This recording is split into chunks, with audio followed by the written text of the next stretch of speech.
Hey guys, tonight we're going somewhere that makes your worst Monday morning feel like a spa day. Picture this, you're standing at the mouth of a medieval mine, peering into what looks like the Earth's own digestive tract. The opening yawns before you like a hungry beast, and the smell hits you like a punch from a decomposing giant.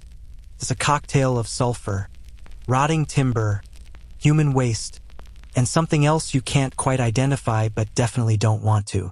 You're about to descend into a world where the average life expectancy is measured in shifts, not years, and where your biggest concern isn't whether you'll get promoted, but whether you'll see sunlight again. You probably think you're tough because you survived that one time your Wi-Fi went out for 3 hours. Well, congratulations, you're about to discover what real hardship looks like. Medieval style. So, before you get comfortable, take a moment to like the video and subscribe, but only if you genuinely enjoy what I do here. And hey, drop a comment letting me know where you're listening from and what time it is in your corner of the world. I love seeing our little global community of insomniacs and history buffs coming together. Now, dim the lights, maybe turn on a fan for that soft background hum, and let's ease into tonight's journey together. You take your first step into the mine, and immediately your modern sensibilities start screaming. The entrance tunnel slopes downward at an angle that would make a roller coaster designer nervous. Rough-hewn wooden supports, some already showing ominous cracks, hold back thousands of tons of earth and rock above your head. These aren't precision-engineered steel beams we're talking about. These are tree trunks that someone hacked at with an axe until they sort of fit. The medieval approach to structural engineering can be summarized as good enough until it isn't. Your feet find purchase on uneven stone steps carved directly into the rock face. Each step is a different height, a different depth, because apparently standardization was just a wild fantasy in 1347. Water drips constantly from somewhere above, creating a perpetual symphony of plinking sounds that would drive you insane within hours. But that's assuming you live that long. The walls close in around you as you descend. What started as a reasonably wide entrance, maybe 8 feet across, gradually narrows until you're hunching your shoulders to avoid scraping against the jagged rock. Your breathing becomes more labored, not just from the physical exertion, but because the air itself is wrong. It's thick and heavy, loaded with dust particles that make every breath feel like you're inhaling sand. Your lungs, accustomed to the relatively clean air of the modern world, immediately begin protesting this assault. Behind you, the circle of daylight grows smaller and smaller until it's just a distant memory, like hope itself. Ahead, your flickering candle, yes, we'll get to that technological marvel later, illuminates maybe 3 feet of tunnel before giving up and surrendering to the absolute darkness beyond. This isn't the gentle darkness of your bedroom at night. This is primordial, suffocating blackness that seems to have weight and substance. You're now officially in what medieval miners called the domain of the earth spirits, though you might know it better as the place where physics comes to kill you. The temperature has dropped noticeably, settling into that bone-deep chill that no amount of movement seems to shake. Your medieval woolen clothes, which seemed adequate above ground, now feel about as protective as tissue paper against the cold humidity that seeps through every fiber. The tunnel branches ahead of you, splitting into 3 different passages. There are no helpful signs reading "this way to the silver" or "dangerous gas levels ahead." Navigation in a medieval mine relies on a combination of memory, luck, and the occasional pile of bones marking where previous miners made poor choices. Historians still argue whether medieval mines were deliberately designed as mazes to confuse thieves, or whether they just evolved into death traps naturally through centuries of haphazard expansion. You choose the middle passage because, well, it seems safest, though safe is a relative term when every option leads deeper into what amounts to a carefully organized cave-in waiting to happen. The floor beneath your feet changes from rough stone to loose dirt and rubble. Each step sends small cascades of pebbles skittering into the darkness ahead, their echoes bouncing off unseen walls and creating an acoustic map of spaces you can't see and probably don't want to explore. Your candle flame flickers more violently now, dancing in air currents that hint at the complex ventilation system, and by ventilation system, we mean random holes that sometimes let air in and sometimes don't. Medieval mine ventilation was about as sophisticated as a screen door on a submarine. Fresh air was more of a happy accident than an engineered certainty. As you continue deeper, you begin to understand why medieval miners developed their own unique form of Christianity, one heavily focused on patron saints of hopeless causes and last-minute miracles. Saint Barbara became the unofficial patron saint of miners, mainly because her legendary story involved surviving an attempt by her own father to kill her, which seemed appropriately relevant to the mining profession. Every morning before descending, miners would cross themselves and mutter quick prayers, not because they were particularly devout, but because mathematical probability suggested that statistical death was stalking them with remarkable persistence. The walls around you tell their own story of human desperation. Tool marks gouged the stone in irregular patterns, evidence of countless miners chipping away at the earth with implements that would make a modern construction worker weep. You can see where previous generations of workers carved small niches into the wall, some for holding candles, others for storing the few personal possessions they dared bring into this underground purgatory. Occasionally, you spot crude drawings scratched into the rock, simple figures of people, crosses, or sometimes just hash marks counting days or shifts survived. Your modern mind keeps trying to process the sheer inefficiency of it all. Where you expect to see evidence of systematic excavation, you find instead the chaotic scars of desperate improvisation. Medieval mining wasn't about engineering elegant solutions to geological problems. It was about throwing human bodies at rock faces until something valuable fell out, and hoping enough people survived to make the whole enterprise profitable. The concept of workplace safety was as foreign to medieval mine owners as the idea of paying miners a living wage. The air grows thicker as you descend, heavy with the accumulated breath of centuries of miners, the smoke from countless candles, and gases seeping from the earth itself. Your respiratory system, evolved for surface living, begins the process of slowly suffocating you. Each breath requires more effort than the last, and you find yourself unconsciously taking deeper, more frequent breaths to compensate for the decreasing oxygen content. But don't worry, that's just the beginning of your problems. Somewhere in the distance, you hear the sound that every medieval miner learned to fear, the groaning of stressed timber supports. It's a slow, ominous creaking that suggests the very architecture of your survival is reconsidering its commitment to keeping you alive. These sounds become the soundtrack to your underground existence, a constant reminder that you're essentially a guest in a space that actively wants to crush, suffocate, or poison you. Medieval miners developed an entire vocabulary around these sounds: the singing of wood under pressure, the whispers that meant imminent collapse, and the dreaded silence that often preceded catastrophic failure. You pause for a moment, holding your candle higher to get a better look at your surroundings. The flame reveals walls that glisten with moisture, not the clean moisture of morning dew, but the kind that carries the essence of things you don't want to think about too deeply.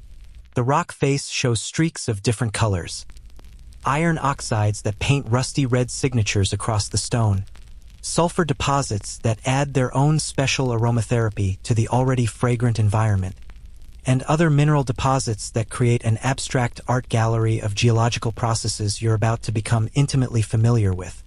Water seeps through cracks in the stone, creating muddy rivulets that pool in low spots along the tunnel floor. This isn't fresh mountain spring water. This is groundwater that has percolated through layers of earth, picking up dissolved minerals, organic matter, and occasionally things that used to be other miners.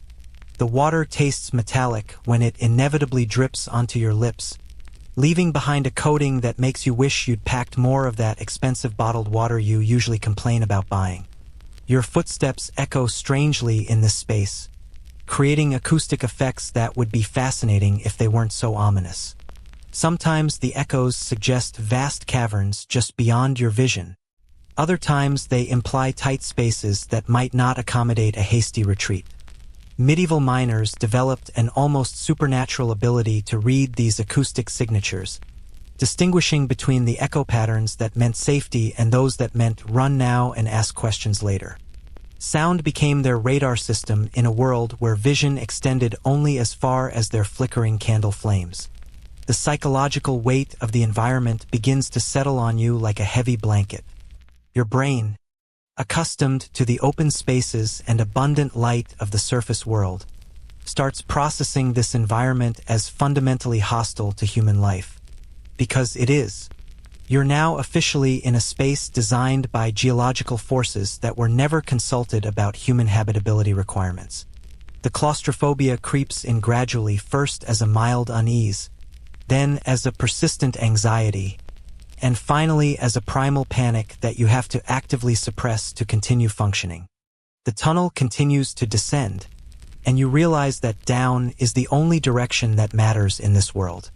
There's no going sideways to avoid problems, no taking alternate routes around obstacles. Every step takes you deeper into the Earth's digestive system, further from the safety of the surface, and closer to whatever fresh hells await in the darkness ahead. Medieval miners had a saying, "The earth swallows the desperate and spits out the bones." Cheerful folks. Really, your candle burns lower as you walk, the wax pooling in irregular shapes on the makeshift holder someone fashioned from twisted metal. This isn't just a source of light, it's your lifeline, your early warning system, and your timer all rolled into one. When it goes out, you'll discover just how completely dark complete darkness can be. Medieval miners usually carried multiple candles, but even their best-case scenarios involved operating in light conditions that would make a modern OSHA inspector have a complete nervous breakdown. The smell continues to evolve as you descend. The initial cocktail of sulfur and decay gives way to more complex notes. The metallic tang of iron-rich water, the earthy musk of fungal growth, and something sharply chemical that makes your sinuses burn. These aren't just unpleasant odorostheory warnings. Your nose is detecting the presence of gases and compounds that could kill you in concentrations just slightly higher than what you're currently breathing.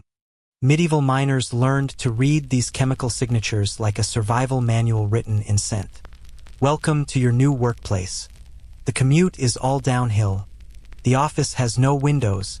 The air conditioning is permanently broken, and the retirement plan is pretty much guaranteed to be permanent. You're about to discover why medieval mining had the worst employee retention rate in recorded history, not counting actual military campaigns. But then again, some medieval battles were statistically safer than a typical Tuesday in the mines. The adventure is just beginning, and already your life expectancy has plummeted faster than your current elevation. But hey, at least you're getting paid in the most stable currency of the medieval world, assuming you live long enough to collect it, and assuming the mine owner doesn't decide that dead workers require fewer wages than living ones. The deeper you venture into this subterranean nightmare, the more you realize that medieval mines weren't just dangerous, they were elaborate suicide machines disguised as workplaces. The air around you has become a toxic cocktail that would make a modern chemist reach for a hazmat suit and a very strong drink. You're breathing what medieval miners cheerfully called mine air, which sounds innocent enough until you realize it's basically nature's attempt at biological warfare. Your lungs are now processing a delightful mixture of carbon dioxide, carbon monoxide, methane, and hydrogen sulfide gases that work together like a well-coordinated assassination team. The carbon dioxide makes you drowsy and confused. The carbon monoxide slowly poisons your blood. The methane waits patiently for someone to bring a spark. And the hydrogen sulfide adds that special rotten egg fragrance while corroding your respiratory system from the inside out. It's like breathing through a chemistry set that's been left unattended by a mad scientist with commitment issues. Medieval miners had colorful names for these invisible killers. Carbon monoxide was white damp or sweet air sweet because it killed you so gently that you just drift off to sleep and never wake up.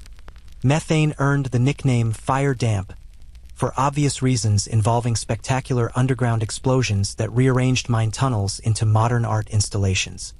Hydrogen sulfide was simply stink damp because medieval people were nothing if not literal in their naming conventions.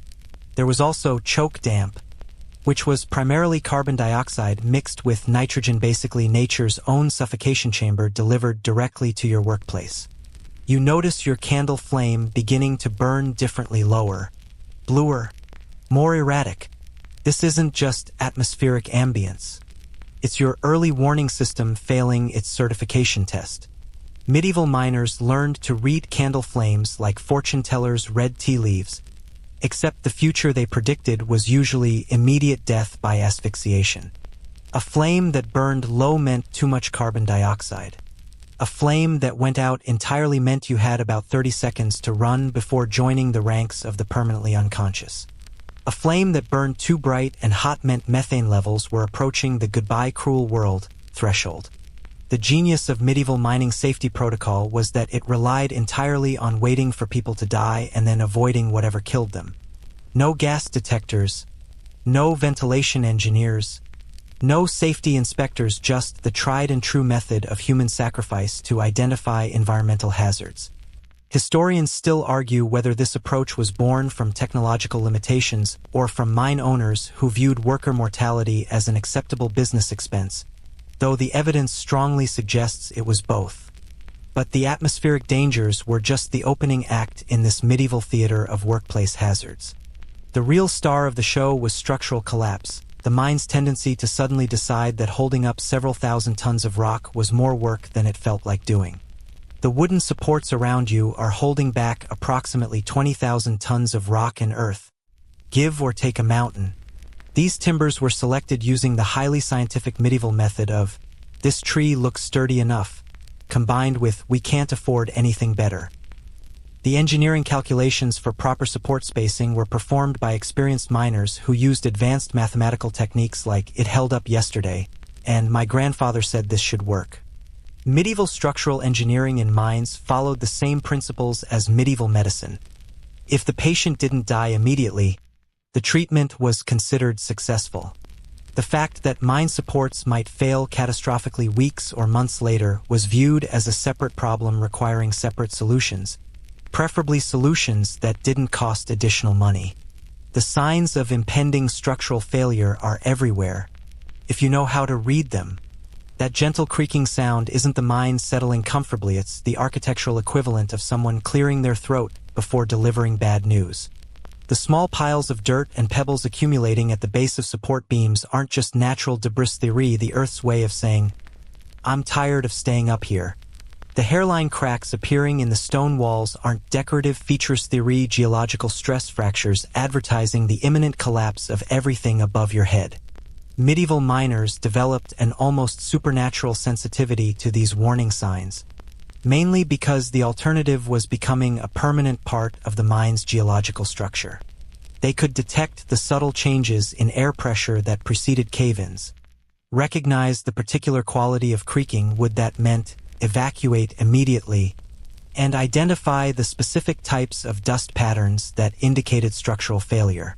Of course, this expertise was typically acquired through witnessing the deaths of less observant colleagues, which created a rather grim learning curve with remarkably high tuition costs. The wooden support system itself deserves special mention as a masterpiece of optimistic engineering. Medieval mine supports were constructed using whatever timber was locally available and affordable, which usually meant trees that had been rejected by shipbuilders, house carpenters, and anyone else with quality standards. The wood was rarely treated with any kind of preservative, so it began rotting the moment it was installed in the damp, humid environment of the mine. Within months, these crucial structural elements would be hosting thriving communities of wood-boring insects, fungal colonies, and various forms of decay that worked tirelessly to undermine their load-bearing capabilities. The installation process for these supports was equally impressive in its casual approach to structural integrity. Medieval miners would prop up timber supports wherever they seemed necessary, using techniques passed down through generations of workers who had learned their craft from survivors of previous cave-ins. The spacing between supports was determined by experienced judgment rather than mathematical calculation, which meant that some areas were oversupported while others featured what modern engineers would classify as optimistic gaps in the structural framework. But wait, there's more. The water situation in your medieval mine adds another layer of liquid terror to the experience. Medieval mines flooded with the reliability of a Swiss watch and the destructive power of a natural disaster. Groundwater didn't respect property boundaries or human survival needs, it simply followed gravity and geological pressure, turning mine tunnels into underground rivers with remarkably poor drainage systems. The flooding usually started as a gentle seepage, the kind of minor water infiltration that modern engineers would address with proper waterproofing and drainage systems. Medieval mine operators addressed it with hope, prayer, and the occasional bucket brigade. Small trickles of water would appear along tunnel walls, gradually increasing in volume until they became streams, then torrents, then underground tsunamis that could fill entire mine sections in minutes. Medieval miners had several methods for dealing with water infiltration, none of which would impress a modern hydraulic engineer. They could try to redirect the water into natural drainage channels, assuming such channels existed and weren't already being used by other water sources with senior geological rights. They could attempt to pump the water out using hand-operated pumps, which worked about as well as you'd expect when dealing with the hydraulic output of several underground springs. Or they could simply abandon the flooded sections and pretend they never existed, which was the most popular option among mine owners who valued cost-effectiveness over human life. The really entertaining part about medieval mine flooding was its unpredictability. Water levels could remain stable for months, lulling everyone into a false sense of security, then suddenly surge without warning after heavy rainfall, snowmelt, or changes in underground geological pressure. Medieval miners learned to read weather patterns like meteorologists, not because they were interested in surface conditions, but because what happened above ground directly influenced their chances of drowning underground. The water that did accumulate in mine tunnels wasn't exactly the kind you'd want to bottle and sell at premium prices. This was groundwater that had percolated through layers of earth, picking up dissolved minerals, organic matter, and occasionally the essence of things that used to be other miners. The water was often acidic due to sulfur compounds in the surrounding rock, which meant it could corrode metal tools, eat through wooden supports even faster than normal decay, and cause serious chemical burns on exposed skin. Standing water in mines created its own ecosystem of problems. Stagnant pools became breeding grounds for various forms of bacteria and other microorganisms that thrived in the low oxygen, high mineral environment.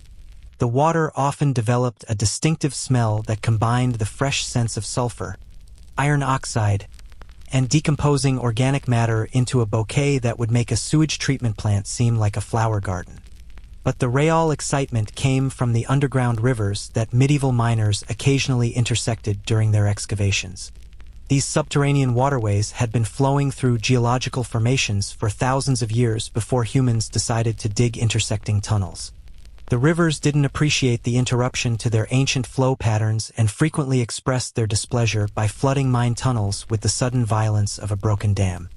The really problematic underground water sources were the ones connected to surface water systems through complex networks of geological cracks and fissures. Rain that fell miles away could eventually work its way into mine tunnels, creating flash floods that gave medieval miners approximately zero warning before turning their workplace into an underwater tomb. Medieval weather prediction for mining purposes consisted mainly of looking at the sky, consulting local folklore, and hoping that whatever higher powers governed geological hydrology were feeling benevolent. Medieval mining operations also featured the delightful possibility of gas explosions that could turn your workplace into a brief but spectacular fireworks display. Methane gas accumulated in pockets throughout the mine tunnels, creating invisible pockets of explosive potential that waited patiently for someone to introduce a spark, flame, or even static electricity. The methane didn't announce its presence with warning signs or safety protocols. It simply waited for the right conditions to demonstrate the difference between controlled combustion and uncontrolled devastation. The concentration levels required for methane explosions were well within the range of normal mining operations. Too little methane, and nothing happened. Too much methane, and the gas was actually too rich to explode efficiently. But hit that sweet spot, usually between 5 and 15% concentration, and you had the perfect recipe for turning a mine tunnel into a cannon barrel with you standing at the wrong end. Medieval miners developed elaborate rituals around flame management, not because they understood the science of combustible gas concentrations, but because they'd noticed a statistical correlation between certain practices and continued breathing. They learned to keep their candles at specific heights, move them in particular patterns when entering new areas, and recognize the subtle changes in flame behavior that indicated dangerous gas levels. These weren't safety regulations, they were survival superstitions that happened to have scientific validity. The combination of methane, oxygen, and ignition sources created what modern safety engineers would classify as an accident waiting to happen, and what medieval mine operators classified as the cost of doing business. Gas explosions could range from minor puffs that singed eyebrows to major detonations that redesigned entire tunnel systems and permanently relocated mine workers to the afterlife. The survivors of these explosions often suffered from what medieval medicine described as underground fever, but what we might recognize as severe burn injuries, lung damage, and traumatic shock. The acoustic effects of gas explosions in confined underground spaces were particularly memorable for anyone fortunate enough to survive them.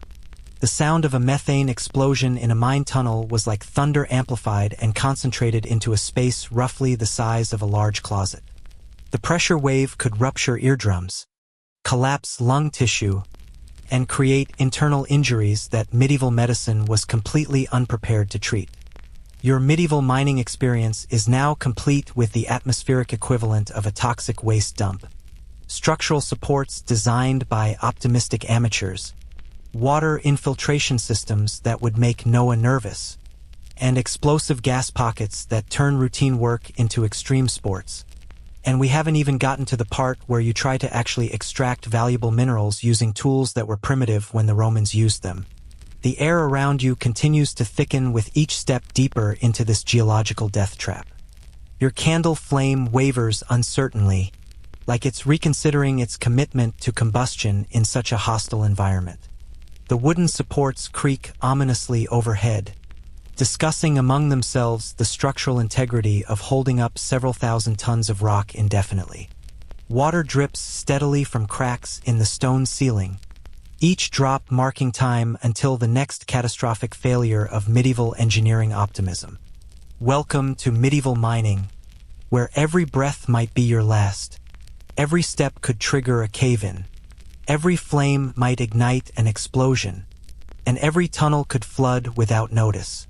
Your life insurance policy has just been canceled due to occupational hazard clauses, and your next of kin have already started dividing your possessions. But hey, at least you're participating in one of history's most exciting high-mortality professions, where the retirement benefits are permanent and the working conditions make modern office complaints seem adorably trivial. Now that you've successfully navigated the atmospheric death trap and structural nightmare of your medieval mine, it's time to meet your new best friends, the tools. And by best friends, I mean the collection of primitive implements that will either help you extract valuable minerals or accidentally expedite your journey to the afterlife. Medieval mining tools were designed using the same engineering principles that gave us medieval medicine and medieval urban planning, which is to say, they were designed by people who had never heard of safety regulations and thought tetanus was just God's way of keeping the population manageable. Your primary weapon against solid rock is a pickaxe that looks like it was forged by a blacksmith who learned his trade from watching other people swing hammers from a distance. The metal head is attached to a wooden handle using a combination of hope, prayer, and whatever binding materials were available when the tool was assembled. The pick itself is made from iron that would be considered substandard for making horseshoes, but apparently perfectly adequate for chipping away at rock formations that have been solid for millions of years. The handle of your pickaxe deserves special mention as a masterpiece of optimistic woodworking. It's carved from whatever tree was handy when someone needed a handle, which usually meant wood that had been rejected by furniture makers, wagon builders, and anyone else with quality standards. The wood is rarely seasoned properly, so it's prone to splitting, warping, and developing stress fractures at exactly the wrong moment, like when you're swinging it with considerable force against an immovable rock face. Medieval miners had a saying, "A good pickaxe will last until it kills you." This wasn't meant to be encouraging, it was a realistic assessment of tool longevity in an environment where metal fatigue, wooden handle failure, and user error combined to create implements that were almost as dangerous to their operators as they were to the rock they were supposed to break. The pickaxe head could snap off during a particularly enthusiastic swing, sending chunks of metal flying through the confined space of a mine tunnel like medieval shrapnel. But wait, there's more. Your toolkit also includes a shovel that would make modern gardeners weep with sympathy. This isn't the precision-engineered spade you might use to plant flowers in your backyard. This is a flat piece of iron attached to a stick, using construction techniques that would be considered primitive by Bronze Age standards. The blade is rarely sharp enough to cut through anything more challenging than loose dirt, and the attachment point between blade and handle represents a triumph of wishful thinking over mechanical engineering. Medieval mining shovels were designed to move loose rock, dirt, and the occasional body part from point A to point B. They weren't designed to withstand the kind of abuse they received in daily mining operations, where they were used to pry rocks loose, scrape mineral deposits from tunnel walls, and perform various other tasks that would make a modern tool designer have nightmares. The blade would gradually bend under repeated stress until it resembled abstract art more than functional equipment. The really exciting part about medieval mining tools was their complete lack of standardization. Every pickaxe was slightly different, every shovel was a unique creation, and every hammer was an individual interpretation of what a hammer should look like. This meant that miners couldn't simply grab any available tool. They had to learn the specific quirks, weaknesses, and failure patterns of each individual implement. It was like having a relationship with your tools, except the relationship was usually abusive and ended badly. Your lighting system deserves special recognition as a technological marvel that would make modern safety engineers reach for very strong sedatives. You're working by candlelight, not the romantic, atmospheric candlelight of a fancy restaurant, but the desperately trying to see anything in absolute darkness candlelight of people who haven't invented electricity yet. These aren't even good candles by medieval standards. They're usually made from whatever wax or tallow was cheapest and most readily available. Medieval mine candles were typically made from sheep tallow, which burned with all the reliability and brightness of a dying firefly with asthma. The flame produced just enough light to create dancing shadows that made every tunnel wall look like it was moving. Every rock formation appeared to be a lurking monster, and every tool seemed to shift position when you weren't looking directly at it. Working by candlelight in a mine tunnel was like trying to perform surgery while wearing sunglasses in a haunted house. The candle holders used in medieval mines were marvels of practical engineering that prioritized function over safety. Most were simple metal spikes that could be driven into wooden supports, tunnel walls, or occasionally into body parts when miners misjudged distances in poor lighting conditions. The candles were held in place by gravity and optimism, which meant they had a tendency to fall out of their holders at precisely the wrong moment, usually when you were doing something that required both hands and couldn't afford to lose your only source of light. But here's where medieval mining really demonstrated its commitment to workplace hazards. Miners often carried their candles attached to their hats or clothing, creating what modern safety experts would classify as wearable fire hazards. A hat-mounted candle provided hands-free lighting, which was convenient for working with tools. It also provided hands-free opportunities for setting your hair on fire, igniting your clothing, or accidentally starting fires in areas where methane gas might be accumulating. The wax from these candles created its own set of problems. Hot wax dripping onto skin was painful and could cause burns, but hot wax dripping onto wooden mine supports was potentially catastrophic. Medieval mine fires often started from carelessly placed candles or dripping wax that ignited dry timber supports. Once a fire started in a mine tunnel, it could spread rapidly through the wooden support structure, creating underground infernos that were virtually impossible to extinguish. Medieval miners also used oil lamps when they could afford them, which added the excitement of carrying containers of flammable liquid into environments where explosive gases might be present. These lamps burned fish oil, whale oil, or various plant-based oils that produced light roughly equivalent to a modern birthday candle. The lamps were prone to spilling, especially when miners were working in cramped conditions or when sudden movements were required to avoid cave-ins, flooding, or other workplace emergencies. The combination of open flames and mining operations created what historians politely describe as frequent fire-related incidents. Medieval mines burned down with impressive regularity, destroying not only the wooden support structures but also any miners who happened to be underground when the fires started.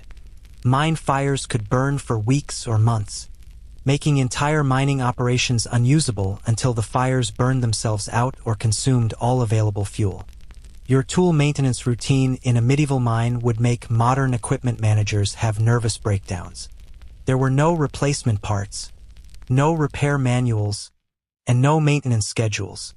When a pickaxe handle broke, you either found another piece of wood and tried to fashion a replacement, or you used the pickaxe head as a hand tool until you could find something better. When a shovel blade bent beyond usefulness, you either tried to straighten it using techniques that would make modern metallurgists weep, or you used it as a bent shovel and adjusted your working methods accordingly. Medieval miners became remarkably creative at improvising repairs and modifications to their tools. A broken pickaxe handle could be spliced with whatever wood was available and bound together with rope, leather strips, or metal wire if anyone could find such luxury items. A damaged shovel blade could be reshaped using a hammer and anvil, assuming someone had access to a hammer and anvil, which was optimistic thinking in most mining operations. The really problematic aspect of medieval mining tools was their tendency to fail catastrophically at the worst possible moments. Pickaxe heads would fly off when striking particularly hard rock, creating projectile hazards in confined spaces where there was nowhere to take cover. Shovel blades would snap when prying against stubborn rocks, leaving miners holding wooden sticks while tons of loose earth threatened to bury them alive. Tool handles would break when maximum leverage was needed to escape dangerous situations. But perhaps the most entertainingly dangerous aspect of medieval mining tools was their complete unsuitability for the work they were expected to perform. These tools were designed for surface use, where broken tools were inconvenient rather than potentially fatal. In underground mining operations, tool failure could mean the difference between extracting valuable minerals and becoming permanently incorporated into the geological structure of the mine. Medieval mining operations also featured specialized tools that were even more dangerous than the standard equipment. There were wedges and hammers for splitting rock, which created flying stone fragments in confined spaces. There were picks and chisels for detailed work, which required precise striking in poor lighting conditions. There were pry bars for moving large rocks, which provided excellent leverage for crushing body parts when improperly used. The absolute pinnacle of medieval mining tool technology was the fire-setting technique, which involved building fires against rock faces to heat them up, then throwing cold water on the hot rock to crack it through thermal shock. This method combined the workplace hazards of fire, steam, toxic smoke, and structural instability into a single mining technique that was both effective and potentially lethal. Historians still argue whether fire setting was developed by innovative engineers or by people who had completely given up on the concept of workplace safety. Your medieval mining toolkit represents humanity's early attempt to dig valuable things out of the ground using implements designed by people who had never seen the ground they were trying to dig. The tools are primitive, dangerous, unreliable, and completely inadequate for the job they're supposed to perform. But they're your tools now, and your life depends on using them effectively while avoiding the various ways they can maim, crush, burn, or otherwise permanently relocate you to the afterlife. Welcome to medieval mining, where the tools are as likely to kill you as the environment. The lighting system doubles as a fire hazard, and the equipment maintenance program consists entirely of hoping nothing breaks at a critical moment. Your employee handbook consists of watching other miners work until they die, then trying not to repeat their mistakes. The learning curve is steep, the margin for error is non-existent, and the retirement plan is guaranteed to be permanent. Now that you've admired your spectacular array of primitive tools, let's meet your coworkers, the human early warning systems that medieval mining operations relied upon with the same casual indifference to human life that characterized every other aspect of the industry. You see, medieval mine owners discovered that the most cost-effective way to detect dangerous gases, unstable geological conditions, and other workplace hazards was to use living, breathing human beings as expendable safety equipment. It was like having canaries in coal mines, except the canaries were people and nobody particularly cared when they stopped singing. The most economical human gas detectors were children, who could be hired for wages that would make modern sweatshop operators seem generous by comparison. These weren't teenagers looking for summer jobs. These were kids as young as 6 or 7 years old, small enough to crawl through narrow tunnel sections that adult miners couldn't navigate, and expendable enough that their deaths were considered acceptable business expenses rather than workplace tragedies. Children made ideal biological sensors for several scientifically sound reasons that medieval mine owners understood intuitively, even if they couldn't explain the underlying physiology. Smaller bodies meant faster metabolism and quicker response times to toxic gas exposure. So children would show symptoms of carbon monoxide poisoning, methane intoxication, or oxygen deprivation before adult miners even realized there was a problem.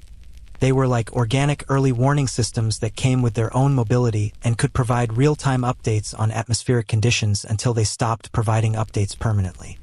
The job description for child miners was elegantly simple. Crawl into dangerous areas first, report back on what they found, and try not to die long enough to deliver useful information. If a child entered a tunnel section and came back coughing, gasping, or exhibiting signs of neurological impairment, adult miners knew the area was dangerous. If the child entered a tunnel section and didn't come back at all, adult miners knew the area was extremely dangerous. It was a binary warning system that provided clear, actionable intelligence about workplace hazards. Medieval mine operations employed children in a variety of specialized roles that would make modern child labor investigators reach for arrest warrants and trauma counseling. There were trappers, usually children between 7 and 12 years old, who operated the primitive ventilation doors that were supposed to control airflow through mine tunnels. These children spent 12-hour shifts sitting alone in complete darkness, opening and closing doors when they heard miners approaching, and trying not to think about all the things that might be lurking in the shadows around them. The trapper's job required the kind of psychological fortitude that most adults would find challenging. Imagine spending half your waking hours sitting by yourself in absolute darkness, in an environment where cave-ins, gas explosions, and flooding could occur without warning, listening for footsteps that might belong to miners or might belong to something else entirely. Medieval mining folklore was rich with stories about things that lived in the deep tunnels, And trappers were the children who got to find out which stories were just superstition and which were documentary accounts. Then there were the hurriers and thrusters, children who were responsible for moving loaded carts through tunnel systems using human power supplemented by determination and terror. These kids, typically between 8 and 16 years old, would push or pull carts weighing several hundred pounds through narrow tunnels with uneven floors, inadequate lighting, and structural supports that creaked ominously whenever anyone moved too quickly. The cart-moving system represented medieval engineering at its most optimistically dangerous. The carts themselves were constructed using the same quality control standards that gave us medieval mine supports, which is to say, they were built by people who prioritized cost savings over structural integrity.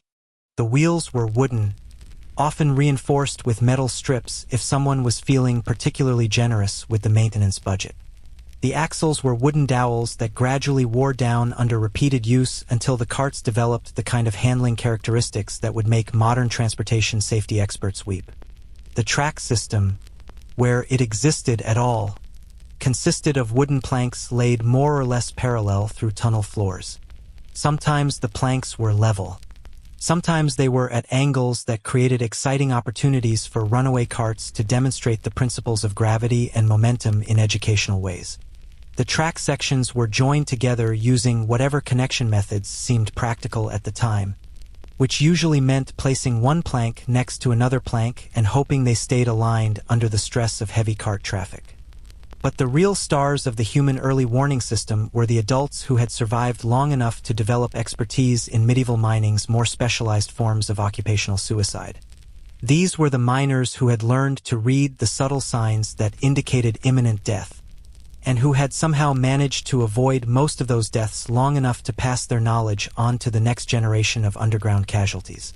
Experienced medieval miners developed almost supernatural abilities to detect dangerous conditions before they became immediately fatal. They could recognize the particular quality of silence that preceded cave-ins, distinguish between the types of creaking sounds that meant minor structural adjustment versus evacuate immediately, and identify the subtle changes in air quality that indicated the presence of toxic gases. This knowledge was acquired through a process that modern educational theorists would classify as survival of the luckiest, rather than systematic instruction. These veteran miners became the unofficial early warning systems for mining operations, not because mine owners valued their expertise, but because their continued survival suggested they possessed useful information about avoiding workplace fatalities. When an experienced miner suddenly stopped what he was doing and headed for the surface, everyone else knew it was time to follow quickly and ask questions later. The medieval mining industry also relied heavily on the expendability of desperate adults who had run out of other employment options. These were people who had been driven to mining work by economic circumstances that made underground death traps seem like reasonable career choices. They included failed farmers whose crops had been destroyed by weather or pestilence, former soldiers who had survived military campaigns but couldn't find peacetime employment, and various categories of social outcasts who couldn't find work in more respectable professions. Medieval society produced a steady supply of these expendable workers through the efficient operation of economic systems that regularly created large populations of people with nothing left to lose. Periodic famines, military campaigns, political upheavals, and natural disasters generated waves of desperate individuals who were willing to risk their lives underground in exchange for wages that might keep their families from starving. The really ingenious aspect of using desperate people as human safety equipment was that they were highly motivated to stay alive long enough to collect their wages. Unlike modern safety equipment, which required maintenance, calibration, and replacement, human early warning systems were self-maintaining and self-motivating. They didn't need batteries, technical support, or regular inspections. They just needed enough desperation to keep them working in conditions that would make suicide seem like a reasonable alternative. Medieval mine owners discovered that the optimal human early warning system was a carefully balanced mixture of children, desperate adults, and experienced survivors. Children provided rapid response to atmospheric hazards. Desperate adults provided expendable labor for high-risk operations. And experienced survivors provided expertise in recognizing dangerous conditions before they became catastrophic. It was like having a complete safety system that paid for itself and could be easily replaced when individual components wore out. The training program for these human safety systems was elegantly simple. Watch other people work until they died, then try to avoid repeating their mistakes. There were no safety manuals, no formal instruction programs, and no certification requirements. New miners learned their craft through a process of observation, imitation, and natural selection that ensured only the quickest learners survived long enough to become experienced miners themselves. Historians still argue whether this human-based safety system was more effective than the alternative of not having any safety system at all, though the mortality statistics suggest that both approaches had similar outcomes in terms of worker survival rates. Medieval mining operations typically experienced what modern safety professionals would classify as unacceptable casualty rates, but which medieval mine owners classified as normal business operations with acceptable profit margins. The psychological impact of using human beings as expendable safety equipment created its own set of workplace dynamics that would fascinate modern industrial psychologists. Miners developed a fatalistic acceptance of death that allowed them to function in environments where statistical probability strongly suggested they wouldn't survive long enough to collect their final paychecks. This wasn't courage or heroism, this was the kind of psychological adaptation that occurs when people are forced to work in conditions that make death seem like a reasonable occupational hazard. The social hierarchy in medieval mines reflected this casual approach to human expendability. Children and desperate newcomers occupied the bottom tier, serving as expendable early warning systems and performing the most dangerous tasks until they either developed enough experience to move up in the hierarchy or died trying. Experienced miners occupied the middle tier, using their survival expertise to avoid the most obviously fatal assignments while training newcomers in the fine art of not dying immediately. Mine supervisors occupied the top tier, making decisions about who should be sent into dangerous areas and calculating acceptable loss ratios for various mining operations. Your fellow workers in this medieval mining operation represent humanity's most cost-effective approach to workplace safety, using actual humans as replaceable safety equipment. The children around you are living gas detectors. The desperate adults are expendable labor units. And the experienced miners are walking databases of survival information. Everyone is playing their assigned role in a safety system that operates on the principle that human life is cheaper than actual safety equipment. Welcome to the medieval mining workforce, where job security is measured in hours rather than years, where your primary qualifications are desperation and expendability, and where your co-workers are literally human sacrifices to the gods of workplace efficiency. The employee benefits package includes a high probability of permanent disability, the opportunity to serve as a warning to others, and the guarantee that your replacement will be hired before your body gets cold. Now that you've met your expendable co-workers, it's time to understand the sophisticated social structure that governs your underground purgatory. Medieval mines operated according to a rigid hierarchy that would make modern corporate organizational charts seem quaint by comparison. This wasn't just a workplace pecking order, this was a carefully engineered system of information hoarding, resource monopolization, and survival gatekeeping that ensured maximum efficiency in converting human desperation into extracted minerals. At the very bottom of this social pyramid, you'll find yourself among the green hands newcomers whose life expectancy can be measured in shifts rather than seasons. You're the expendable fodder, the human canaries, the organic early warning systems that the mining operation depends on to identify which tunnels are immediately fatal versus merely probably fatal. Your position in the hierarchy is roughly equivalent to that of medieval siege warfare battering rams, useful for absorbing the first wave of damage, easily replaceable when broken, and not expected to last very long. Green hands like yourself are assigned the most dangerous tasks because experienced miners have learned that survival information is more valuable than human life. and they're not about to waste that hard-earned knowledge on risky assignments. You get to test the structural integrity of suspicious tunnel supports by working directly underneath them. You get to explore newly opened passages where gas concentrations are unknown. You get to handle the mining equipment that experienced workers have learned to avoid because of its unfortunate tendency to malfunction catastrophically. The social dynamics among green hands create their own miniature ecosystem of desperation and competition. Everyone knows that most newcomers won't survive their first month underground, so there's an urgent scramble to acquire survival knowledge quickly enough to avoid becoming another cautionary tale. This creates a brutal learning environment where information sharing is limited, mistakes are often fatal, and the primary educational method is watching other people die and trying to figure out what they did wrong. Your fellow green hands represent a cross-section of medieval society's most desperate individuals. There's the failed farmer whose crops were destroyed by hail, the former soldier who lost a limb in some forgotten military campaign, the widow whose husband died of plague and left her with children to feed, and the various criminals, debtors, and social outcasts who chose underground death traps over surface punishment. What you all have in common is that mining seemed like a reasonable career choice compared to your alternatives, which tells you everything you need to know about medieval social mobility. Above the green hands, you'll find the steady workers miners who have survived long enough to develop some expertise but haven't yet accumulated enough knowledge to become truly valuable. These are the people who have learned to recognize the obvious signs of impending death and have developed techniques for avoiding immediate fatalities, but who still lack the deeper understanding that separates temporary survivors from long-term mining professionals.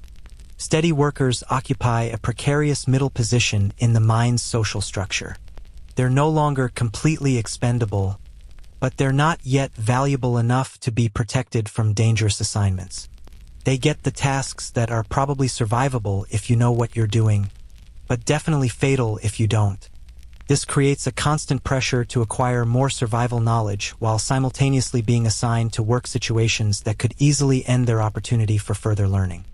The relationship between green hands and steady workers is complex and often brutal. Steady workers have survival information that could keep newcomers alive, but they also understand that sharing that information freely reduces their own value in the mine's social hierarchy. Knowledge hoarding becomes a survival strategy, and experienced miners carefully ration the life-saving information they share with newcomers. They might drop hints about which tunnel sections to avoid, or mention which sounds indicate immediate danger, but they're not going to provide comprehensive safety briefings that could eliminate their competitive advantage. This creates a twisted mentorship system where experienced workers allow newcomers to learn just enough to be useful, but not enough to be truly safe. A steady worker might warn you about the most obviously dangerous gas pockets, but won't tell you about the subtler atmospheric conditions that could kill you more slowly. They might show you how to recognize the sounds that mean evacuate immediately, but won't teach you to identify the quieter warnings that indicate developing problems. At the top of the underground social pyramid, you'll find the old hands miners who have survived long enough to accumulate the kind of detailed survival knowledge that makes them genuinely valuable to mining operations.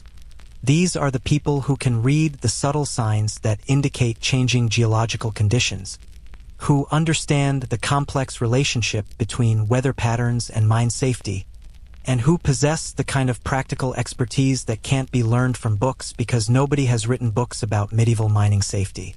Old hands represent the closest thing medieval mining has to actual safety professionals, except their knowledge is private property rather than public resource.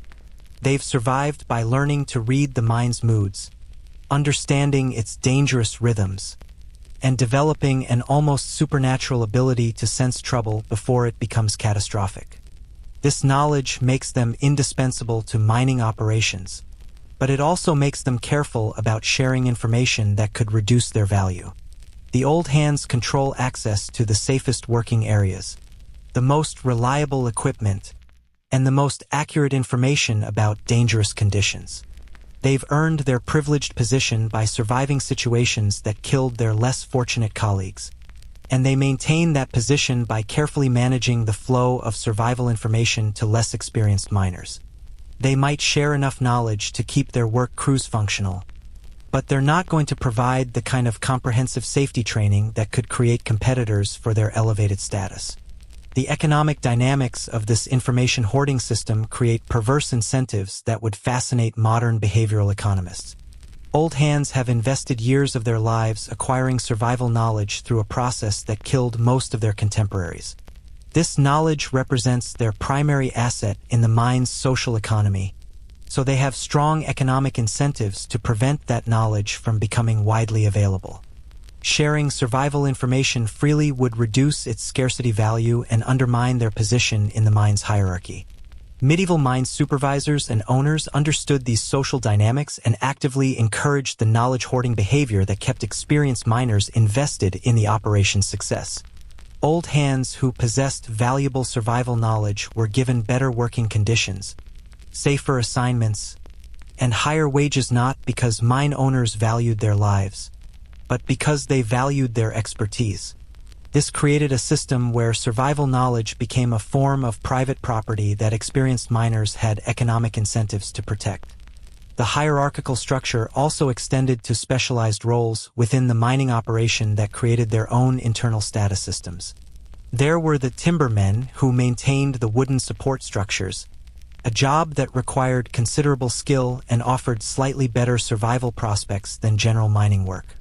There were the pump men who operated the water removal systems, assuming the mine had such systems and they occasionally worked.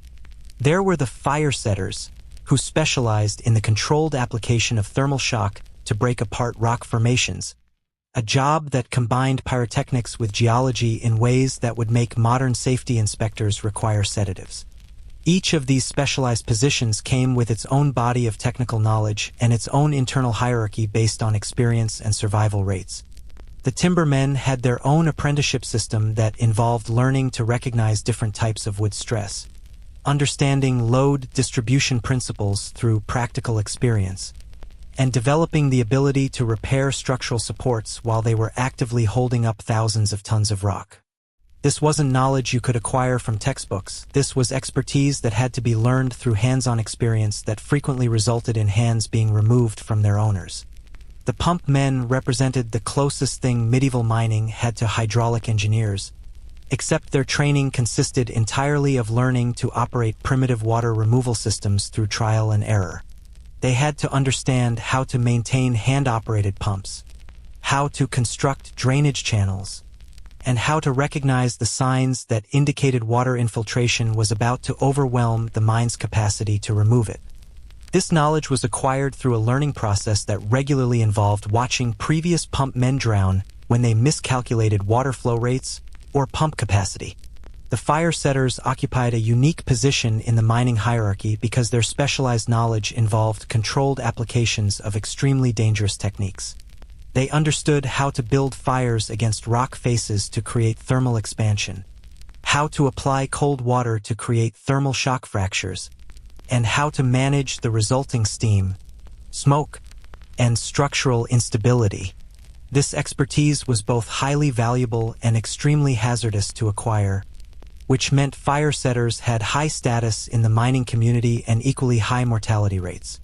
The apprenticeship system for fire setters involved learning to work with open flames in enclosed spaces where methane gas might be present, understanding the thermal properties of different rock types, and developing the ability to predict how thermal shock would affect the structural integrity of tunnel supports.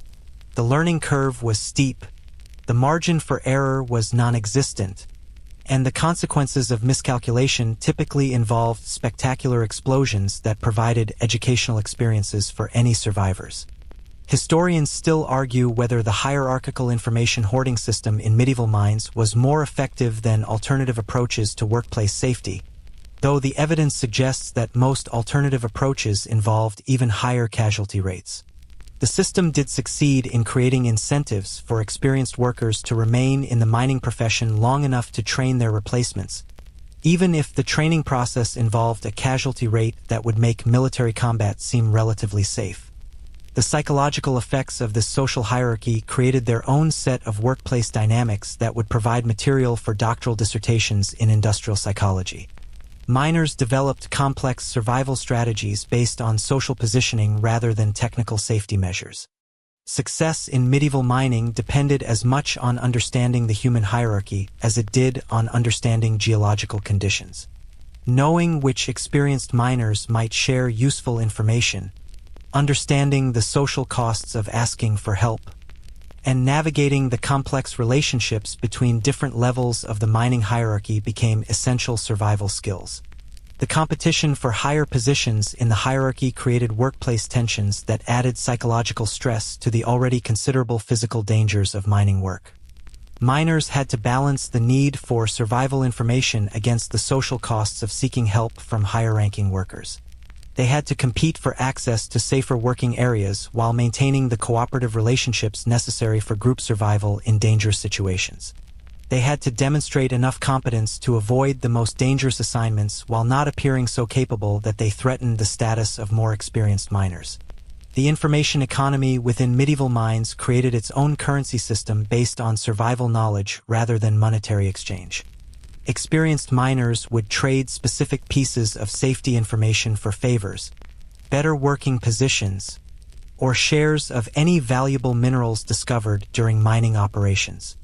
A veteran miner might share information about recognizing dangerous gas concentrations in exchange for having a green hand take on a particularly risky assignment.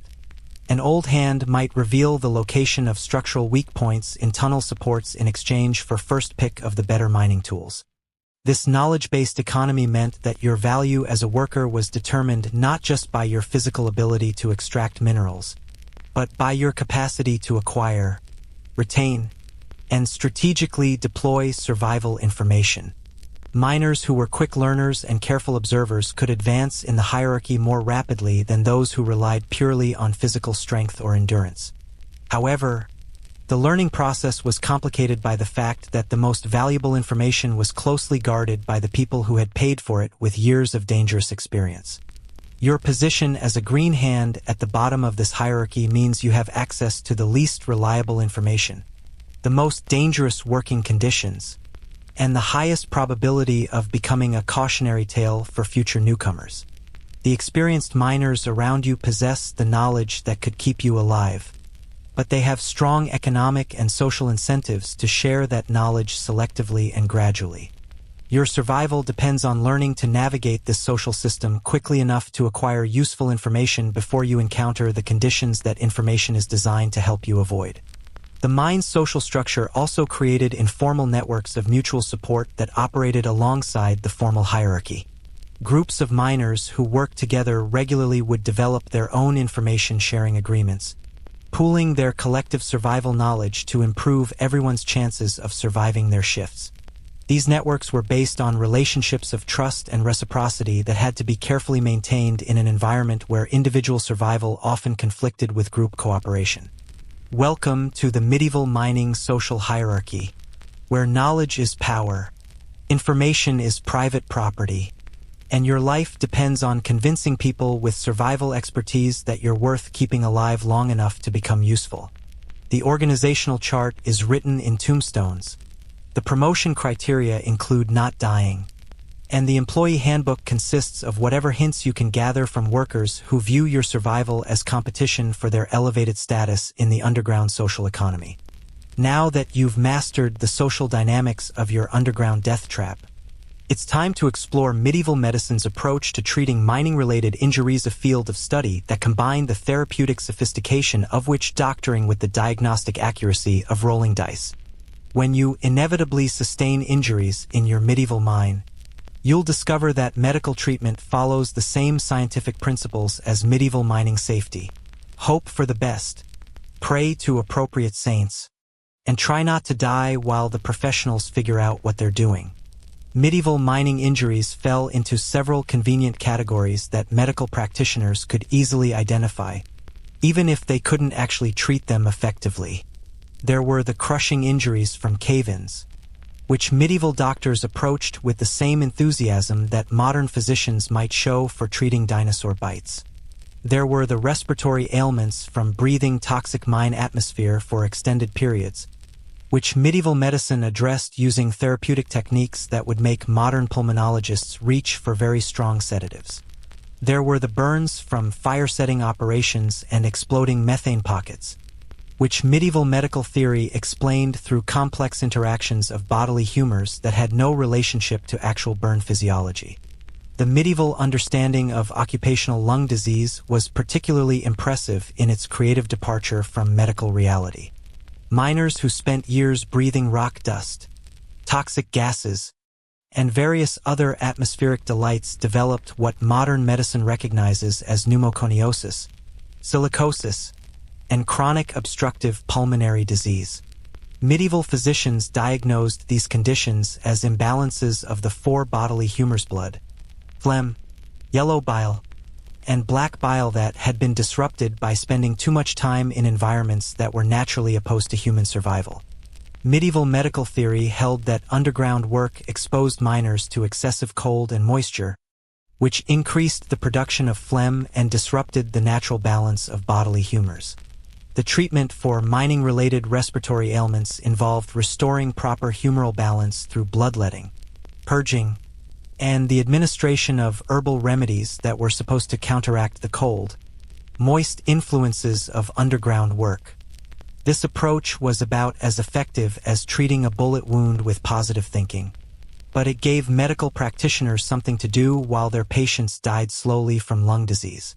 The diagnostic process for mining-related ailments was a marvel of medieval medical sophistication that involved examining urine color, checking pulse quality, and consulting astrological charts to determine which planetary influences were affecting the patient's condition.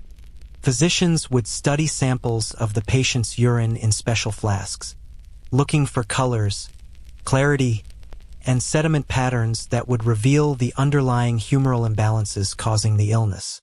The fact that miners' urine often contained blood, pus, and various mineral particles was interpreted through complex theoretical frameworks that had no connection to actual kidney function or toxic exposure. Medieval physicians also practiced a diagnostic technique called reading the pulse, which involved feeling the patient's wrist and detecting subtle variations in blood flow that supposedly revealed information about internal organ function and humoral balance. An experienced physician could allegedly determine which of the four humors was causing problems by analyzing pulse rhythm, strength, and character. The technique was about as scientifically valid as reading tea leaves, but it provided medical practitioners with impressive-sounding diagnostic authority. Astrological considerations played a crucial role in medieval mining medicine because physicians believed that planetary influences affected both the development of diseases and the effectiveness of treatments. The position of Mars was thought to influence blood-related ailments, while the moon's phases affected conditions involving bodily fluids. Miners who developed respiratory problems during certain astrological configurations were treated differently than those who became ill under different planetary alignments. This approach ensured that medical treatment was perfectly coordinated with celestial mechanics, even if it had no relationship to actual healing. The treatment of crushing injuries from mine cave-ins represented medieval trauma medicine at its most optimistically primitive. When several tons of rock collapsed on a miner, medieval physicians approached the resulting injuries using surgical techniques that had been developed for battlefield medicine and adapted for civilian use through creative improvisation. The basic principle was to set broken bones using wooden splints, treat open wounds with various herbal preparations, and hope that infection didn't kill the patient before the injuries could heal. Medieval bone setting was performed without anesthesia, antiseptics, or any understanding of infection control. Physicians would manipulate fractured bones by hand, attempting to align them properly before applying splints made from whatever wood was available. The process was excruciating for patients and frequently resulted in bones healing in incorrect positions, but it was considered successful if the patient survived long enough for the bones to fuse together in some configuration that allowed limited mobility.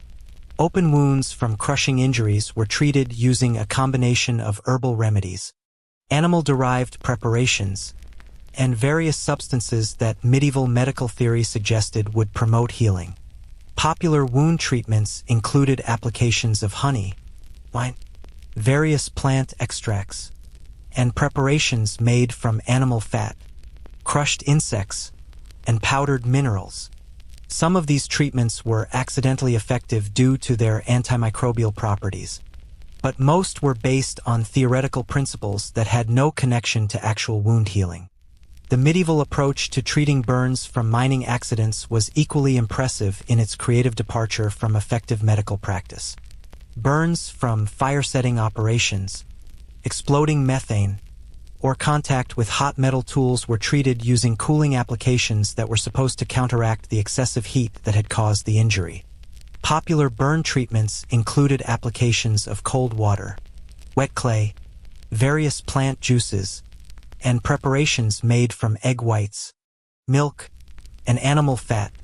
Medieval burn treatment also involved the application of various herbal preparations that were believed to have cooling and healing properties.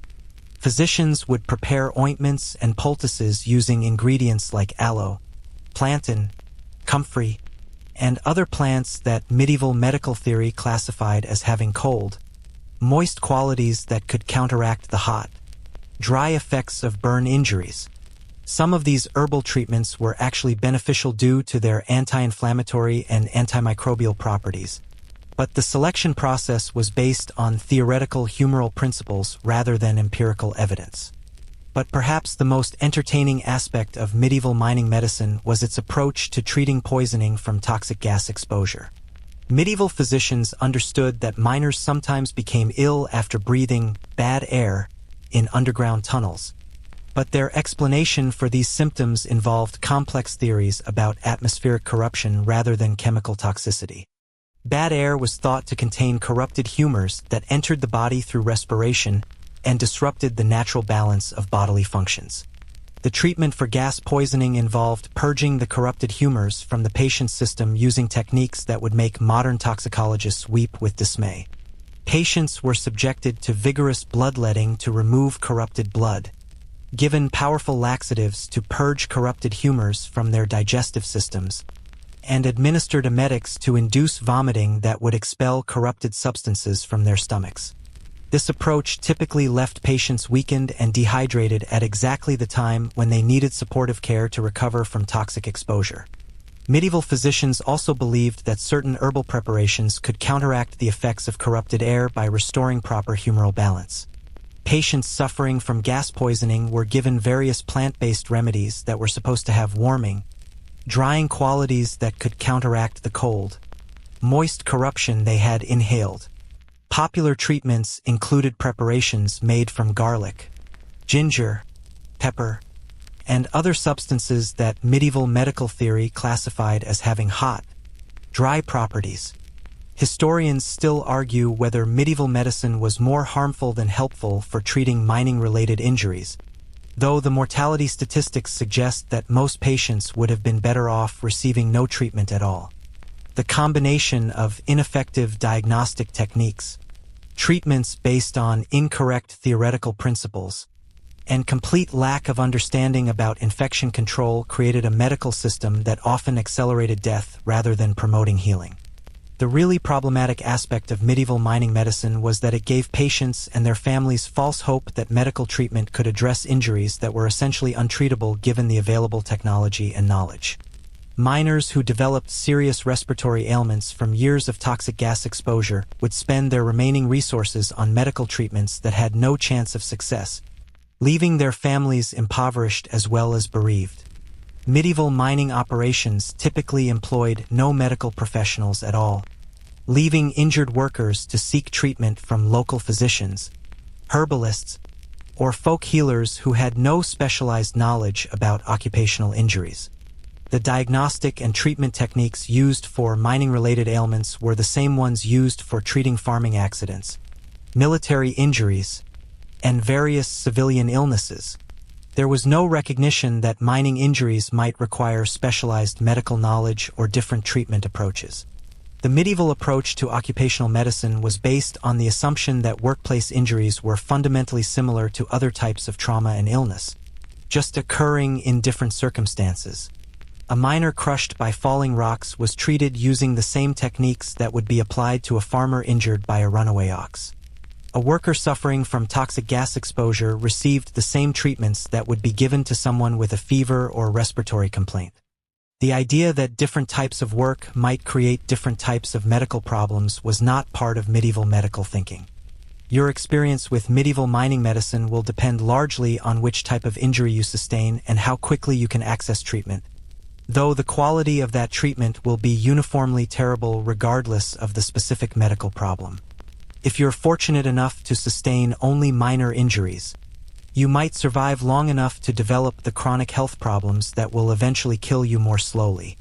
If you're unlucky enough to suffer serious trauma, you'll discover that medieval medical treatment can make dying considerably more unpleasant than it needs to be. Welcome to medieval mining medicine, where diagnostic techniques are based on superstition.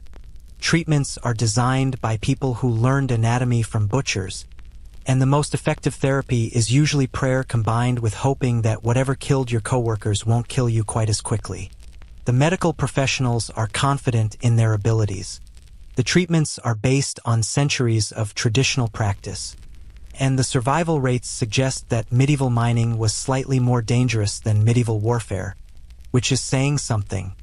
Now that you've experienced the tender mercies of medieval medical care, it's time to understand the elegant economic principles that govern your employment in this underground charnel house. Medieval mine owners had developed a sophisticated business model that would make modern corporate efficiency experts weep with admiration. They had discovered how to calculate the exact monetary value of human life and determined that it was surprisingly affordable. The economics of medieval mining operated on a simple principle that would revolutionize modern human resources departments if they had the courage to implement it openly. Workers were viewed as consumable resources, like candles or rope, with predictable replacement costs and expected service lives. Mine owners maintained detailed records of worker mortality rates, replacement expenses, and productivity levels that allowed them to calculate the optimal balance between worker safety investments and acceptable casualty rates. A typical medieval mine owner could tell you exactly how much it cost to replace a dead miner versus how much it would cost to implement safety measures that might keep that miner alive longer. The mathematics were elegantly simple.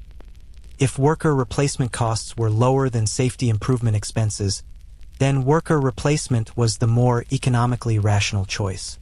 This approach to human resource management was both brutally efficient and refreshingly honest about the true economic value of human life in medieval society. Medieval mining operations maintained what modern economists would recognize as sophisticated actuarial tables that tracked worker survival rates based on age, experience level, physical condition, and job assignment. These records allowed mine owners to predict with remarkable accuracy how long different categories of workers could be expected to survive in various types of mining operations. A healthy young man with no previous mining experience might be expected to last 6 months in deep tunnel work, while an experienced miner might survive 2 years in the same conditions. The replacement cost calculations for dead miners included not just wages, but also training expenses, equipment provision, and the administrative overhead of hiring new workers. Mine owners discovered that the total cost of worker replacement was actually quite reasonable when compared to the expense of implementing meaningful safety improvements. Installing proper ventilation systems, using higher quality structural supports, or providing better tools would require significant capital investments that might take years to recover through increased productivity.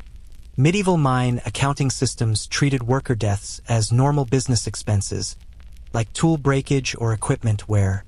The accounting ledgers included specific line items for worker replacement costs, burial expenses, and compensation to families, all calculated as predictable operating expenses rather than unfortunate accidents.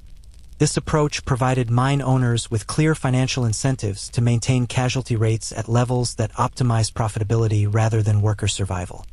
The wage structure in medieval mining reflected these economic calculations with mathematical precision. Workers in the most dangerous positions received slightly higher wages, but only enough to compensate for the increased probability of death, not enough to make the jobs actually attractive to people who had better alternatives. The wage premium for dangerous work was calculated to attract exactly the number of workers needed to maintain production levels, accounting for predicted mortality rates and replacement schedules. Medieval mine owners also discovered that they could reduce labor costs by hiring workers who had limited alternative employment options. Desperate people would accept lower wages and more dangerous working conditions because their alternatives were even worse. This created a natural market mechanism that supplied mines with workers who were willing to trade their lives for wages at rates that made economic sense from the mine owner's perspective. The timing of wage payments was another elegant aspect of medieval mining economics.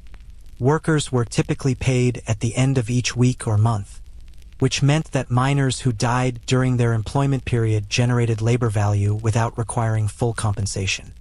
A worker who died halfway through a pay period had provided labor for which no wages needed to be paid, creating an automatic cost reduction that improved the mine's profit margins.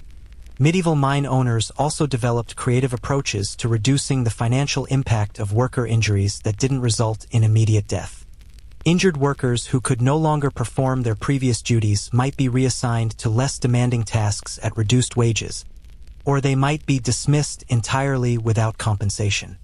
This approach ensured that the mine's labor costs reflected only the productive capacity of its workforce, without carrying the financial burden of workers whose productivity had been reduced by occupational injuries. The family compensation system for dead miners was designed using the same economic principles that governed other aspects of mining operations. Mine owners might provide small payments to the families of dead workers, but these payments were calculated as public relations expenses rather than moral obligations. The compensation amounts were just large enough to prevent social unrest in mining communities, but small enough to avoid creating significant financial burdens for the mining operation. Historians still argue whether medieval mine owners were unusually callous in their treatment of workers, or whether they were simply applying normal medieval business practices to mining operations. The evidence suggests that medieval economic thinking generally treated human life as having quantifiable monetary value, and that mine owners were unusual only in their systematic approach to calculating that value and optimizing their operations accordingly. The supply and demand dynamics for mining labor created market conditions that strongly favored mine owners over workers. Medieval society produced a steady supply of desperate people who needed employment, while the number of mining positions was limited by the availability of extractable mineral deposits. This imbalance gave mine owners significant negotiating power when establishing wages and working conditions. Medieval mining also benefited from the absence of organized labor movements or government regulations that might have interfered with free market approaches to worker safety. Mine owners could implement whatever policies maximized profitability without concern for external oversight or worker collective action. This regulatory environment allowed for pure market-based solutions to labor management problems, unencumbered by artificial constraints like safety requirements or minimum wage laws. The seasonal nature of agricultural employment also provided medieval mines with access to temporary workers during periods when farm labor was not available. Farmers who couldn't find agricultural work during winter months might take temporary mining jobs, providing mines with additional labor capacity without requiring long-term employment commitments. This seasonal labor supply allowed mines to adjust their workforce size based on production needs without maintaining year-round payroll expenses for workers who might not be continuously needed.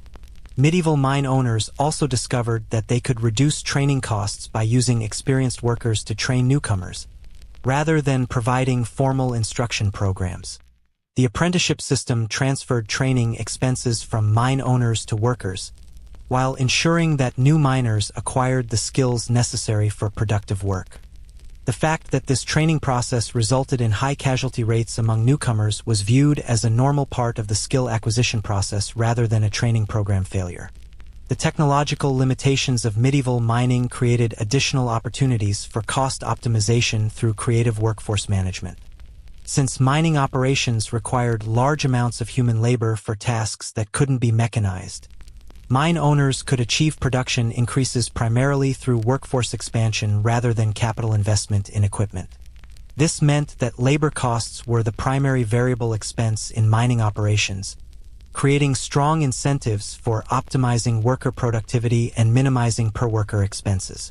Medieval mining operations also benefited from the absence of workers' compensation systems or disability insurance programs that might have required mine owners to provide long-term support for workers injured in mining accidents.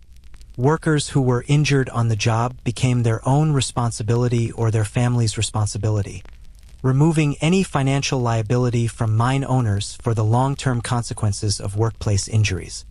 The legal framework governing medieval employment relationships generally favored employers over workers in disputes about wages, working conditions, or injury compensation. Mine owners had access to legal representation and political influence that most workers lacked, creating an institutional environment that supported business interests over worker welfare. This legal asymmetry allowed mine owners to implement policies that would be challenged successfully in more balanced legal systems. Your position in this economic system is elegantly simple. You are a consumable resource with a predictable service life and a known replacement cost. Your wages are calculated to be just sufficient to attract workers for positions with your survival probability, accounting for the limited alternative employment options available to people in your social and economic circumstances. Your death will be recorded as a normal business expense. Your replacement will be hired before your body gets cold, and your family will receive compensation calculated to prevent social unrest without creating significant financial burdens for the mining operation. The mine owner who employs you has conducted detailed mathematical analysis to determine that your expected productive output, discounted for probability of survival, exceeds your wages and replacement costs by a margin that justifies your employment. You are not valued as a human being with inherent worth. You are valued as an economic unit whose productive capacity can be quantified, whose life expectancy can be predicted, and whose replacement cost can be calculated with actuarial precision. Welcome to medieval mining economics, where human life has been reduced to a mathematical equation, where worker safety is evaluated through cost-benefit analysis, and where your survival depends on remaining economically productive long enough to justify your continued employment. The business model is elegantly efficient. The profit margins are optimized for maximum return on investment, and the externalized costs include your health, safety, and life expectancy. Now that you understand the cold mathematical precision of your economic value, it's time to explore the psychological horrors that medieval miners faced in the perpetual darkness beneath the earth. Medieval mines weren't just physically dangerous, they were breeding grounds for supernatural terror, psychological breakdown, and the kind of existential dread that makes modern horror movies seem like cheerful bedtime stories. Working in complete darkness for 12-hour shifts in spaces that actively tried to kill you created mental health challenges that would make modern psychiatrists reach for their strongest medications and consider career changes. The darkness in medieval mines wasn't just the absence of light, it was a living, breathing entity that seemed to have malevolent intelligence and hostile intentions. This wasn't the familiar darkness of nighttime, where your eyes could adjust and provide some visual information. This was absolute, crushing blackness that swallowed your candle flame like a hungry predator and left you functionally blind beyond a radius of maybe 3 feet. Your brain, evolved for surface living with abundant visual information, began to malfunction in ways that would fascinate modern neuroscientists if they weren't too busy being horrified by the psychological implications. Medieval miners developed their own folklore about the creatures that supposedly inhabited the deep tunnels, beings that thrived in the darkness and viewed human miners as unwelcome intruders in their underground domain. There were the knockers, mysterious entities that tapped on tunnel walls and mine supports, sometimes warning of imminent cave-ins and sometimes leading miners to their deaths. The knockers were said to be the spirits of miners who had died underground, trapped forever in the tunnels where they had lost their lives. The folklore wasn't just superstition, it was a psychological coping mechanism for dealing with the very real sounds that mines produced. Medieval mines were acoustically active environments where settling rock, shifting timbers, and moving water created constant background noise that the human brain tried to interpret as meaningful patterns.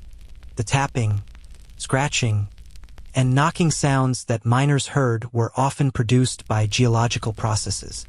But in the darkness and isolation of underground work, these sounds took on supernatural significance. Miners also reported encounters with mine spirits or earth demons that supposedly lived in the deepest tunnels and emerged to claim the lives of workers who ventured too far underground. These spirits were described as having glowing eyes, ethereal forms, and the ability to lead miners astray in tunnel mazes until they became hopelessly lost and died of thirst, hunger, or exposure. The psychological reality behind these supernatural encounters was probably a combination of oxygen deprivation hallucinations, extreme stress responses, and the natural human tendency to anthropomorphize unexplained phenomena. The isolation of underground work created psychological pressures that would challenge modern mental health professionals. Medieval miners often worked alone or in small groups, spending most of their waking hours in environments where normal social interaction was impossible. The combination of physical danger, sensory deprivation, and social isolation created conditions that modern psychology recognizes as highly conducive to depression, anxiety, and various forms of psychological breakdown. Medieval miners developed their own rituals and superstitions designed to ward off supernatural dangers and provide psychological comfort in terrifying working conditions. Miners would carry protective amulets, recite specific prayers before entering dangerous tunnel sections, and perform elaborate ceremonies designed to appease the spirits that supposedly controlled underground safety. These rituals weren't just religious observance, they were psychological tools that provided miners with some sense of control in situations where they were essentially helpless. The breathing difficulties created by toxic mine atmosphere produced psychological effects that compounded the mental health challenges of underground work. Carbon monoxide poisoning creates symptoms that include confusion, disorientation, and hallucinations, effects that miners interpreted through the supernatural framework of their cultural beliefs. Workers suffering from gas poisoning might experience vivid hallucinations involving supernatural creatures, dead miners, or otherworldly beings that seem to inhabit the mine tunnels. Historians still argue whether the widespread reports of supernatural encounters in medieval mines reflected genuine paranormal phenomena or psychological responses to extreme stress and toxic exposure, though modern medical knowledge suggests that most supernatural experiences can be explained through the neurological effects of oxygen deprivation, carbon monoxide poisoning, and severe psychological stress. The concept of being buried alive haunted medieval miners with the persistence of a recurring nightmare that occasionally came true. Every miner knew that cave-ins were not just possible but statistically probable, and that being trapped underground meant a slow death by suffocation, dehydration, or starvation. The psychological impact of working in an environment where burial was an occupational hazard created anxiety levels that would be classified as pathological in modern diagnostic frameworks. Medieval miners developed elaborate mental strategies for coping with the constant possibility of being trapped underground. Some miners practiced meditation techniques that helped them remain calm in claustrophobic conditions. Others developed detailed escape plans for various types of emergencies, though the effectiveness of these plans was limited by the reality that most mine emergencies left no time for organized evacuation. Many miners simply developed a fatalistic acceptance of death that allowed them to function in conditions that would paralyze most people with terror. The sounds of the mine created their own psychological challenges that went beyond simple noise pollution. Medieval mines produced a constant symphony of creaking wood, dripping water, shifting rock, and mysterious tapping that created an acoustic environment unlike anything human beings had evolved to process. the human brain's pattern recognition systems, designed to identify meaningful sounds in natural environments, began to malfunction when exposed to the artificial acoustic environment of underground mining operations. Miners reported hearing voices calling their names from empty tunnels, sounds of footsteps when no one else was present, and conversations in languages they didn't recognize coming from areas where no people were working. These auditory hallucinations were probably caused by the brain's attempt to impose meaningful patterns on the constant background noise of the mine environment, but miners interpreted them as evidence of supernatural activity or communication from dead colleagues.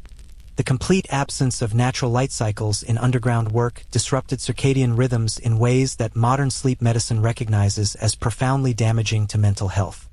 Medieval miners worked 12-hour shifts in complete darkness, then returned to surface dwellings where natural light exposure was limited by the brief daylight hours of medieval work schedules. This disruption of normal sleep-wake cycles created chronic fatigue, depression, and cognitive impairment that made dangerous work even more hazardous. Medieval miners also suffered from what modern psychology would recognize as occupational trauma related to witnessing workplace deaths. Every experienced miner had seen colleagues killed by cave-ins, gas explosions, or flooding, creating cumulative psychological damage that had no treatment options in medieval society. The constant exposure to workplace fatalities created a form of combat stress that was similar to what military veterans experience, except that medieval miners had no respite from the traumatic environment. The social isolation of mining communities created additional psychological pressures that compounded the mental health challenges of underground work. Mining settlements were often located in remote areas near mineral deposits, creating communities that were cut off from normal social interaction with the broader medieval society. Miners and their families lived in environments where death was routine, danger was constant, and normal social support systems were unavailable. Medieval mining families developed their own psychological coping mechanisms for dealing with the chronic stress of having family members work in occupations with extremely high mortality rates. Wives and children of miners lived with the daily reality that their breadwinners might not return from work, creating family environments characterized by anxiety, grief, and economic uncertainty. The psychological impact on mining families was severe enough that many communities developed social support systems specifically designed to help families cope with mining-related deaths and injuries. The religious implications of underground work created additional psychological burdens for medieval miners who believed that descending into the earth brought them closer to hell and farther from divine protection. Medieval Christian theology associated underground spaces with evil, darkness, and demonic influence, creating spiritual anxiety that compounded the physical dangers of mining work. Miners had to reconcile their religious beliefs with the necessity of working in environments that their faith taught them were spiritually dangerous. Medieval miners developed their own religious practices specifically adapted to underground work, including prayers for protection from cave-ins, rituals for blessing new tunnel sections, and ceremonies for commemorating dead colleagues. These religious adaptations provided psychological comfort, but they also reinforced the association between mining work and supernatural danger that created additional anxiety for workers who were already dealing with extreme physical hazards. Your psychological experience in a medieval mine will include constant anxiety about structural collapse, persistent fear of gas poisoning, chronic worry about getting lost in tunnel mazes, and acute awareness that you are working in an environment where death is statistically probable rather than merely possible. The darkness will play tricks on your vision. The sounds will convince you that supernatural entities are stalking you through the tunnels. And the isolation will create loneliness so profound that you might welcome conversations with hallucinated mining spirits. The psychological horror of medieval mining wasn't just about the individual experience of fear and anxiety, it was about the collective madness that affected entire communities dedicated to extracting wealth from underground death traps. Mining communities developed social norms, cultural practices, and religious beliefs that normalized psychological conditions that would be considered pathological in any other context. Welcome to the psychological nightmare of medieval mining, where reality is indistinguishable from horror movie scenarios, where supernatural encounters are routine workplace experiences, and where maintaining sanity requires accepting levels of existential terror that would hospitalize modern mental health patients. The darkness has eyes, the walls have ears, and the spirits of dead miners are always watching from the shadows just beyond your candle's flickering light. And now, after navigating the toxic atmosphere, dodging structural collapses, wielding primitive tools, serving as human early warning equipment, climbing the social hierarchy of information hoarding, experiencing medieval medical care, understanding your economic expendability, and confronting the supernatural terrors of underground darkness, you're ready for the grand finale, your inevitable encounter with the perfect storm of medieval mining hazards that will demonstrate why you really wouldn't last a day in this subterranean nightmare. The morning of your final shift begins like every other day in your brief mining career, except today the universe has decided to demonstrate its comprehensive commitment to ending your underground employment permanently. You descend into the mine carrying your flickering candle, gripping your unreliable tools, and breathing the same toxic atmosphere that has been gradually poisoning you since your first day on the job. But today is different today. All the individual hazards you've been carefully avoiding are about to converge into a masterpiece of medieval workplace catastrophe. The weather above ground has been unusually wet for the past several days, with heavy rains that have soaked into the earth and begun working their way through the complex network of cracks, fissures, and geological formations that surround your mine. The additional water pressure in the surrounding rock formations has created unstable conditions that experienced miners would recognize as extremely dangerous, but you're still too new to read the subtle signs that indicate impending hydrological disaster. As you work your assigned tunnel section, you notice that the usual dripping from the tunnel ceiling has increased significantly overnight. What was previously a minor seepage has become a steady stream of water that pools on the tunnel floor and makes your footing treacherous on the uneven stone surfaces. The water has a different taste and smell than usual, more metallic, more mineral-rich, suggesting that it's coming from deeper geological sources under higher pressure than the normal groundwater infiltration.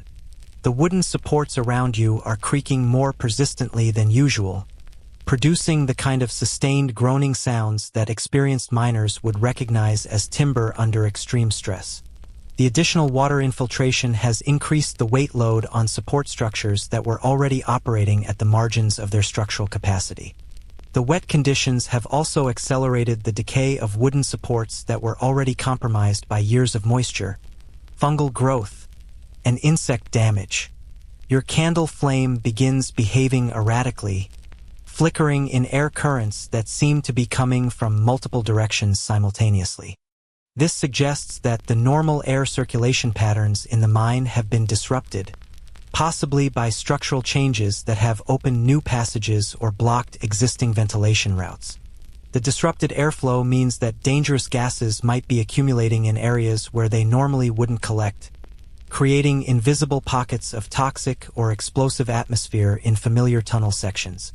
Meanwhile, deeper in the mine, other factors are combining to create the perfect conditions for catastrophic failure. The recent rainfall has increased the flow rates in underground streams that feed into the mine's water infiltration system. The additional water volume has overwhelmed the primitive drainage and pumping systems, causing water levels to rise in tunnel sections throughout the mine. The rising water has destabilized the foundations of wooden supports, created additional weight loads on structural elements, and begun eroding the earthworks that help maintain tunnel integrity. The increased water infiltration has also created ideal conditions for methane gas accumulation. Methane that would normally disperse through established ventilation patterns is now being trapped by waterlogged tunnel sections and disrupted air circulation. Pockets of explosive gas are forming in areas where they haven't been problematic before, creating invisible hazards in tunnel sections that miners have learned to consider relatively safe. As you continue working, You begin to notice subtle changes in the mine's acoustic environment that suggest major structural adjustments are occurring throughout the tunnel system. The normal background sounds of settling rock and creaking timber have intensified and taken on new qualities that indicate widespread instability. These acoustic changes suggest that the mine's entire structural system is approaching a critical failure point where small problems could cascade into catastrophic collapse. The convergence of these hazardous conditions creates a situation that medieval miners would recognize as the prelude to what they called the mine's judgment day, a comprehensive failure that demonstrates why underground mining operations were essentially elaborate suicide attempts disguised as employment opportunities. The combination of water infiltration, structural instability, gas accumulation, and disrupted ventilation creates conditions where multiple catastrophic failures can trigger each other in rapid succession. Your final mining experience begins when you hear a sound that every medieval miner learned to fear: the distinctive crack of major timber failure echoing through tunnel systems. This isn't the normal creaking of wood under stress. This is the sharp, explosive sound of structural supports failing catastrophically under loads they can no longer bear. The sound is coming from deeper in the mine, but the acoustic properties of tunnel systems means that structural failure in one area creates shock waves that can destabilize supports throughout the entire mine. The timber failure triggers a cascade of structural problems that demonstrate the interconnected nature of medieval mining hazards. As one set of supports fails, the additional load is transferred to adjacent structural elements that were already operating at their design limits. The redistribution of structural loads creates a domino effect where each failure increases the stress on remaining supports, accelerating the timeline for comprehensive structural collapse. The structural instability also disrupts the mine's primitive ventilation system, causing dangerous gases to accumulate more rapidly than usual. Methane that was previously dispersed through established air circulation patterns now begins collecting in pockets where it can reach explosive concentrations. The disrupted airflow also reduces the circulation of oxygen-rich air, creating atmospheric conditions that would challenge your respiratory system even if you weren't simultaneously dealing with structural collapse and flood conditions. But wait, there's more. The water infiltration that has been gradually increasing throughout your shift suddenly accelerates as the structural failures open new pathways for groundwater infiltration. Cracks in tunnel walls that were previously sealed by earth and debris are opened by the shifting loads from structural collapse, allowing underground streams to find new routes into the mine tunnels. The additional water flow overwhelms the mine's already inadequate drainage systems, creating flood conditions that make evacuation increasingly difficult. The rising water levels create their own cascade of problems that compound the existing hazards. Waterlogged tunnel floors become treacherous for anyone trying to move quickly through the tunnel system. Flooding in lower tunnel sections cuts off escape routes that miners would normally use to evacuate during emergencies. The water also displaces air from tunnel sections, reducing the available oxygen and concentrating dangerous gases in the remaining air spaces. Your candle flame, which has been serving as your early warning system for atmospheric hazards, begins displaying the erratic behavior that indicates multiple dangerous gases are reaching critical concentrations simultaneously. The flame burns lower and bluer as carbon dioxide levels increase, but it also flickers more violently as methane concentrations approach explosive levels. The combination of multiple atmospheric hazards creates conditions where your lighting system can't provide reliable warning about which specific danger is most immediately threatening. The psychological pressure of experiencing multiple catastrophic failures simultaneously creates the kind of stress response that medieval miners knew could be as dangerous as the physical hazards themselves. The human brain, faced with multiple life-threatening situations occurring at once, often responds with decision paralysis that prevents effective emergency response. Medieval miners who survived comprehensive mine failures reported that the experience was more like being caught in a natural disaster than dealing with workplace accidents. As the various hazards continue to escalate and interact with each other, you realize that you're experiencing what medieval mining operations occasionally produced: a comprehensive demonstration of why underground resource extraction using primitive technology and expendable human labor was fundamentally unsustainable. The mine is essentially disassembling itself through the operation of geological and engineering forces that medieval technology was completely inadequate to control.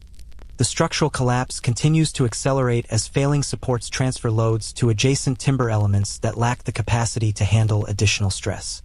The cascading failure pattern moves through the tunnel system like a slow-motion explosion, creating a wave of destruction that eliminates escape routes and traps miners in sections of the tunnel system that are simultaneously flooding and filling with toxic gases.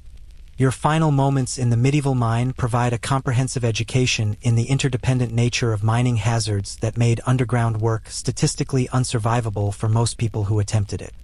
The water infiltration, structural collapse, gas accumulation, and ventilation failure that you're experiencing simultaneously demonstrate why medieval mining operations typically lasted only as long as it took for the accumulated hazards to reach critical mass and eliminate the workforce. The darkness begins to close in around your failing candle flame as the atmospheric conditions deteriorate beyond the point where combustion can be sustained. The rising water reaches levels that make movement through tunnel passages increasingly difficult. The structural collapse eliminates the support framework that has been holding thousands of tons of rock and earth above your head. The gas concentrations reach levels that make consciousness increasingly difficult to maintain.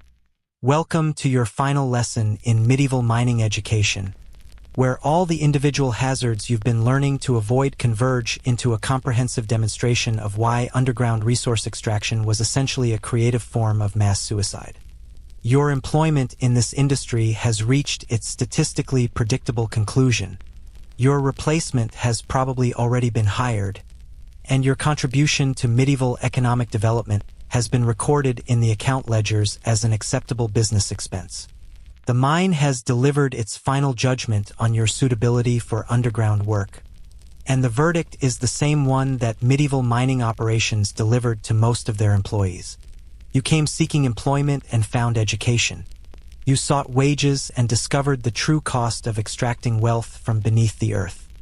You thought you were mining for precious metals and learned instead that you were the expendable resource being consumed by the operation. And so your journey into medieval mining reaches its inevitable conclusion. Deep beneath the earth where the darkness is absolute, the silence is final, and the geological forces that shape our world reclaim another small portion of human ambition. The tunnels will be abandoned, the entrance will be sealed, and future generations will find only traces of the mining operation that briefly disturbed the eternal sleep of the underground realm. Rest peacefully in the embrace of the earth you sought to plunder, knowing that you have participated in one of history's most efficient systems for converting human hope into mineral wealth. Your sacrifice has been duly recorded, your replacement duly hired, and your final lesson in medieval workplace safety duly administered by the mine itself. Sweet dreams, and remember that every breath of modern air, every electric light, every safety regulation, and every worker protection law exists because people like you discovered what happens when human beings venture into spaces that were never designed for human survival. The darkness welcomes you home,